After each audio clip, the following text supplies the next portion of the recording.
Class 9th NCERT फिर से देखते हैं। पिछली वीडियो में हमने देखा था कि बहुपद की जो आखिरी एक्सरसाइज थी वो हमने ख़त्म कर ली थी। इसके आगे क्या चैप्टर है, निर्देशांक ज्यामिति, जो हम अभी नहीं पढ़ेंगे क्योंकि जो निर्देशांक और कोण ये सब है, वृत्त है, ये हम आखिरी में पढ़ेंगे। पहले हम बड़े बड़े चैप्टर ख़त्म कर लेते हैं, ठीक है। तो जो चौथा चैप्टर है आपका, चौथा पार्ट है दो चर वाले रैखिक समीकरण, उसे आज हम देखते हैं। दो चर वाले रैखिक समीकरण, दो चर वाले रैखिक समीकरण, ठीक है। तो रैखिक समीकरण क्या होता है, जिसमें जो चर है उसकी जो घात है वो एक होनी चाहिए, ठीक है। चर कितने भी हो सकते हैं, रैखिक का मतलब है जितने भी चर हैं उनकी घात एक ही होनी चाहिए, ठीक। जैसे आपने पढ़ा होगा कि कोई रैखिक समीकरण है 2x+5 बराबर 0, ठीक। रैखिक समीकरण का मतलब है बराबर के आगे 0 है या फिर कोई संख्या है या फिर कोई चर है, और इसे हम ऐसे लिख दें तो ये हो गया बहुपद, ठीक। तो ये एक रैखिक समीकरण है। कैसे पता चला, क्योंकि यहाँ जो चर है x है, इसकी घात कितनी है, एक। यहाँ घात नहीं लिखी है, इसका मतलब कितनी घात है, एक घात है, ठीक। तो इसका जो ये एक चर के लिए, क्योंकि यहाँ कितने चर हैं, एक चर है, कौन सा, x। ax+b = 0। एक चर वाले रैखिक समीकरण का व्यापक सूत्र क्या होता है, ये होता है। लेकिन जब दो चर वाली बात हो तो a का मतलब क्या है, a का मतलब है वास्तविक संख्या, और b भी एक वास्तविक संख्या है, जहाँ x क्या है, चर है। अब दो चर वाले रैखिक समीकरण हम कैसे लिख सकते हैं, जैसे 2x + 3y + 5 = 0। तो ये क्या है, ये एक दो चर में रैखिक समीकरण है। तो इसका जो व्यापक सूत्र होता है वो क्या होता है, ax + by + c = 0, ठीक। तो ये होता है इसका व्यापक सूत्र। तो आप समझ गए होंगे कि रैखिक समीकरण क्या होता है, दो चर वाले रैखिक समीकरण क्या होते हैं, एक चर वाले रैखिक समीकरण क्या होते हैं। आइए अब आपके एग्जाम्पल देखते हैं। तो आपकी जो पहली एक्सरसाइज है उसमें जो एग्जाम्पल्स हैं वो देखते हैं। जो एग्जाम्पल नंबर 1 है वो क्या कह रहा है आपसे कि नीचे दिए गए समीकरणों को ax + by + c = 0 के रूप में लिखिए और प्रत्येक स्थिति में a b c के मान बताइए। तो ax + by + c = 0 का मतलब है एक दो चर में रैखिक समीकरण, ठीक है। तो a b c के हमें मान बताने हैं। जैसे एक समीकरण दिया है, क्या, इसका जो दूसरा पार्ट है क्या कह रहा है, x - 4 =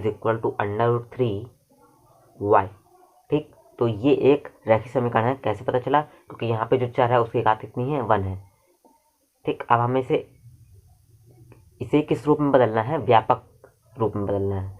तो हम कैसे लिखेंगे इसको, ax + by + c के रूप में हमें लिखना है इसको। तो देखिए इसे हम बाएं पक्ष में ले आते हैं तो ये माइनस हो जाएगा, a मतलब x - √3y - 4 = 0। अब यहाँ हम 1 भी लिख सकते हैं। तो देखिए a का मान कितना आ गया, 1, b का मान कितना आ गया, -√3, c का मान कितना आ गया, -4। तो c = कितना आ गया, -4। तो ऐसे आप a b c का मान निकाल सकते हैं दो चर वाले रैखिक समीकरण से। इसके और भी पार्ट है, 1, 3 और 4 आप करके देख सकते हैं। आइए देखते हैं दूसरा एग्जाम्पल क्या कह रहा है आपसे कि निम्नलिखित में से प्रत्येक को दो चर वाले रैखिक समीकरणों में के रूप में व्यक्त कीजिए। जैसे दिया है हमें क्या, नंबर 2 कि y = कितना है, 2। तो हम इसे कैसे व्यक्त करेंगे, देखिए हमें किस रूप में व्यक्त करना है, इस रूप में व्यक्त करना है, ठीक है। तो इसमें देखिए कितने चर हैं, एक चर है, तो हम ऐसे नहीं लिख देंगे। हम अगर देखिए x लिखा है, इसको हमें कितना करना है, 0 करना है, क्योंकि जो दूसरा चर है वो क्या है, 0 है।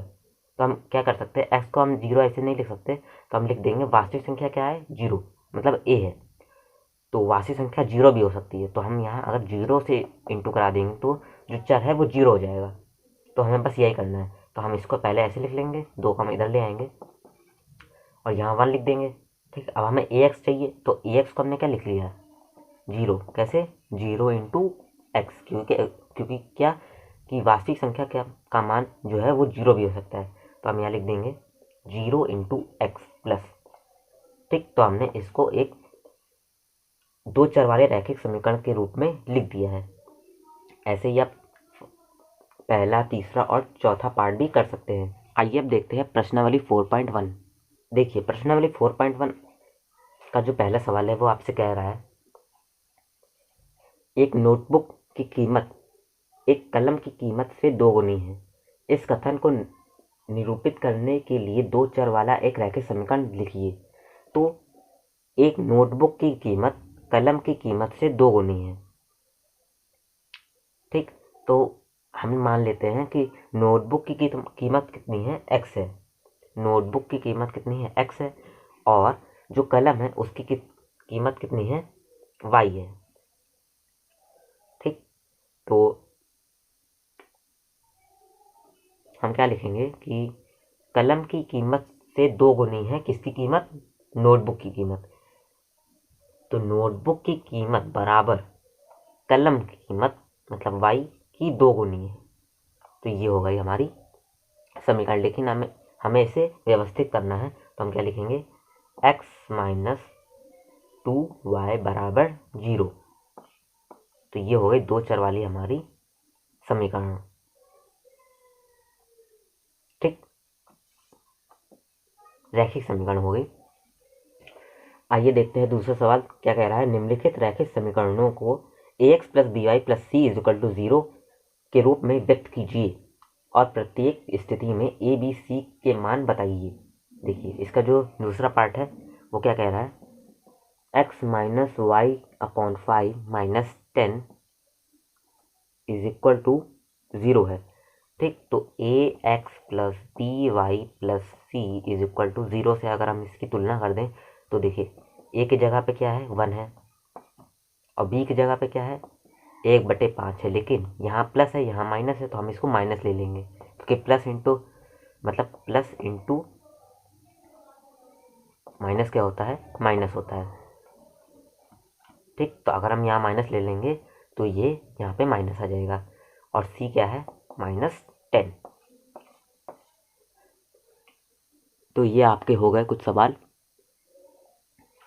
आइए एक और इसका पार्ट देख लेते हैं। क्या दिया है 7वें नंबर में कि y minus 2 is equal to 0।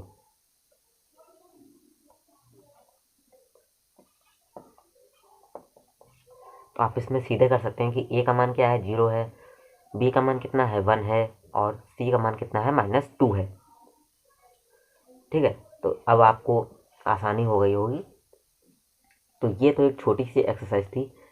अब इसके आगे हम पढ़ेंगे कि रैखिक समीकरण को हल कैसे करते हैं। 2 चर वाले रैखिक समीकरणों को हम हल कैसे करते हैं। तो ये हम अगली एक्सरसाइज में पढ़ेंगे, अगली वीडियो में पढ़ेंगे।